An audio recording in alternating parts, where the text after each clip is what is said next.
Hello guys, I hope all of you are doing fine. In today's video, we will be discussing the concept of pointers. Now, in pointers, what you have actually studied in internet sources as well as in your respective books also, you have studied that pointer is actually a variable that stores the address of another variable. Fine. So this is one content that we all know, that this is a simple thing. You can declare a pointer by using the syntax of data type space star variable name. So this is how you declare. Like for an example, you can write int star p. Now there are many misconceptions that the students have whether it comes with the data type of pointer.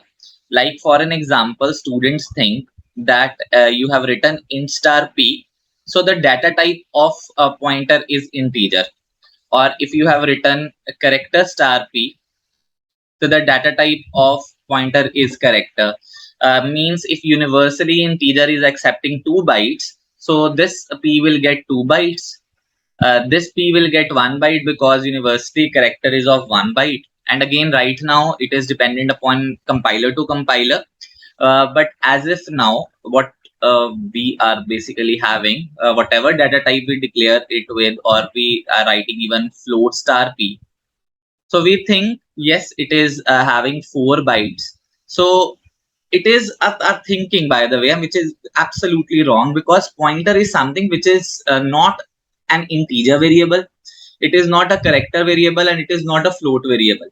Now over here with the concept with int star p, what does that particular mean? That pointer is actually pointing to integer variable.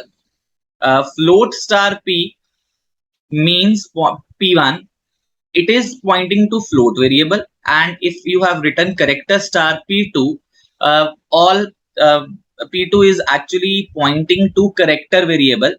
We have to declare this pointer with the data type. That does not mean that that data type is owned by that pointer. So p does not have the data type of integer, p1 does not have the data type of float, p2 does not have the data type of character. It's that they are pointing to those variables only. So what is the size of p? So if I have to just get out the size of p, or we want to take the size of p1, size of p2. Now what would be the size of this p1 and p2? Let me tell you that the size of pointer variable, if I just write it in this way, size of pointer variable is fixed.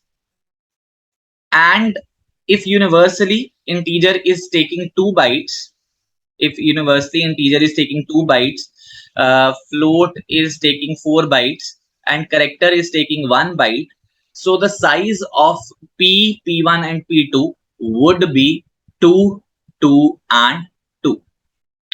Why this is? Because guys, pointer variable is actually, and it stores the address. It doesn't store the value, it stores the address, and address has to be located somewhere.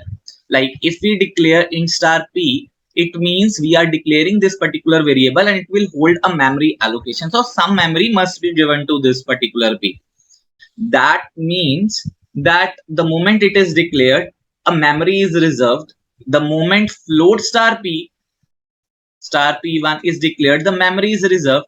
And the moment character star p2 is declared, the memory is reserved. But the memory of pointer p1 and p2 all would be same size. Why? Because these are address variables, right? These are having the same size, and these are address variables. And address variables over here signify that that they are holding the same memory location. And this is a important factor. All will have the same size, and even you can try it out in your C++.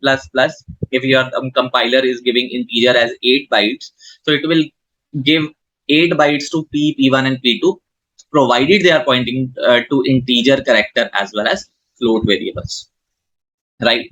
So this is first insight of pointer, and second insight of pointer is the pointer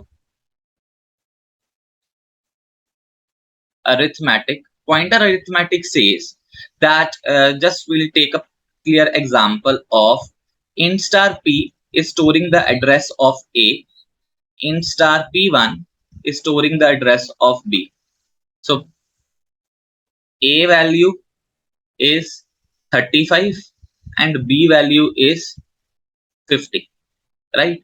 So this is already given to us. So P is storing the address of A and P1 is storing the address of B.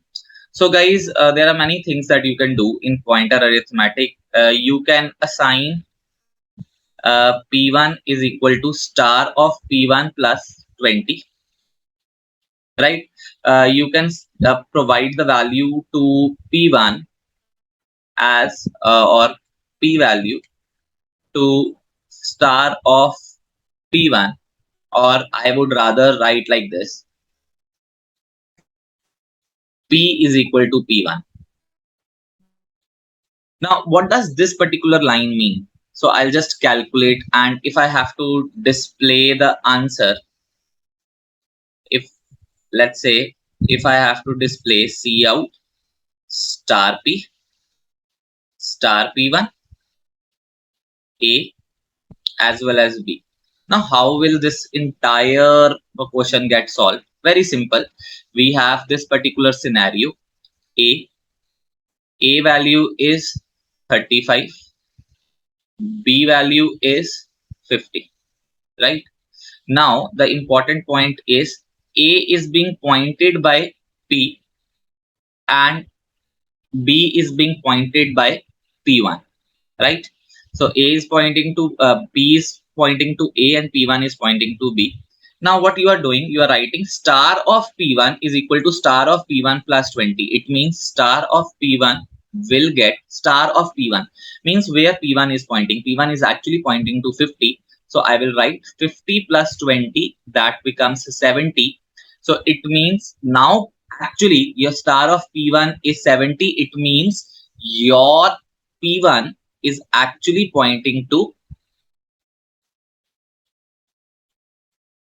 70, right? So I'm putting it as 70, right? Now what you are giving, you are providing P is equal to P1. It means your P1 is assigned to P. It means P will point where P1 is pointing. So it means over here, this P will point where my P1 is pointing. So P will point to 70. Clearly, you have written P is equal to P1. So it means P1 is assigned to P. So it means P will do the same task that P1 is doing. Now, what you are basically being asked, you are basically being asked as you are printing star of P. Star of P means P is actually now pointing to 70. It will display 70, right? Means over here you have been asked to display the values of star of P, star of P1, A as well as B. So guys, star of P means where P is pointing. Now P is actually pointing to 70, so it will display 70. P1 was already pointing to 70. It will display 70. Uh, A value is clearly 35 because A is not pointing by anyone. So that value stays 35 and B value is changed to 70. So this value is 70. The answer would be 70, 70, 35, 70. So this is pointer arithmetic and this is a very, very important concept. So that signifies the use of pointer, and we can actually add the value to a particular dereferencing pointer variable. So if you have any kind of doubts, just ask the doubts in comment section. Kindly like, share and subscribe. Thank you.